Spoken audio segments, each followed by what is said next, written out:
नमस्कार, मी सुभाष सुरपाम.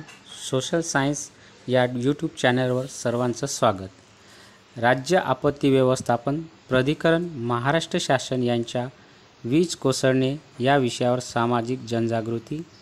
सदर वीज कोसळण्यावर काय उपाययोजना सुचवले ते आपल्या सोशल सायन्स यूट्यूब चॅनलद्वारे बघूया.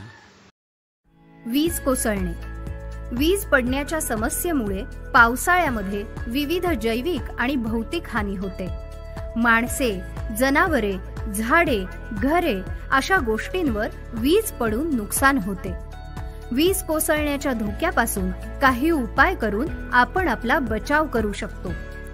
वादळापूर्वी सर्व विद्युत उपकरणे बंद करा. प्लग काढून ठेवा. चार्जर, फोन किंवा कोणतेही उपकरण वायर किंवा तारेने जोडलेले वापरू नका. बस, आच्छादित वाहनात असाल तर त्यातच राहा. झाडांजवळ किंवा झाडाखाली आसरा घेऊ नका. विजा कडाडताना किंवा पडताना देखील आपण काही गोष्टींची काळजी घेऊन स्वतःचा बचाव करू शकतो. खुल्या जागी असाल तर दोन्ही पाय जोडून खाली बसा. दोन्ही कानांवर हात ठेवून डोके दोन्ही गुडघ्यामध्ये टेकून बसा. जमिनीला कमीत कमी स्पर्श होईल अशा स्थितीत बसा.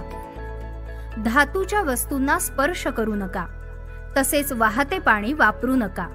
दारे, खिडक्या उघडे ठेवू नका. मोकळ्या ठिकाणी जागेवर राहा. पत्र्याच्या छताच्या किंवा धातूच्या शीटच्या जागेत आसरा घेऊ नका. त्यापासून लांब राहा. धातूच्या वस्तू वापरू नका. विजेच्या आणि दूरध्वनी तारांपासून दूर राहा. जलतरण तलाव, सरोवरे किंवा छोट्या बोटीत असाल तर पाण्यातून बाहेर या. डोंगराच्या टोकावर, खुल्या जागी किंवा समुद्र किनाऱ्यावर थांबायचं टाळा. अर्थिंगचं योग्य संचलन असल्याची खात्री करा. वीज कोसळून होणाऱ्या धोक्यांपासून पशुधनासाठी उपाय. जनावरांना तलावापासून किंवा नदीपासून दूर ठेवा. जनावरांना ट्रॅक्टर आणि इतर धातू सदृश्य उपकरणांपासून दूर ठेवा.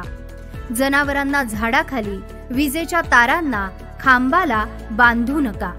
त्यांना सुरक्षित ठिकाणी बांधा व पारंपरिक उपायांचा वापर करा.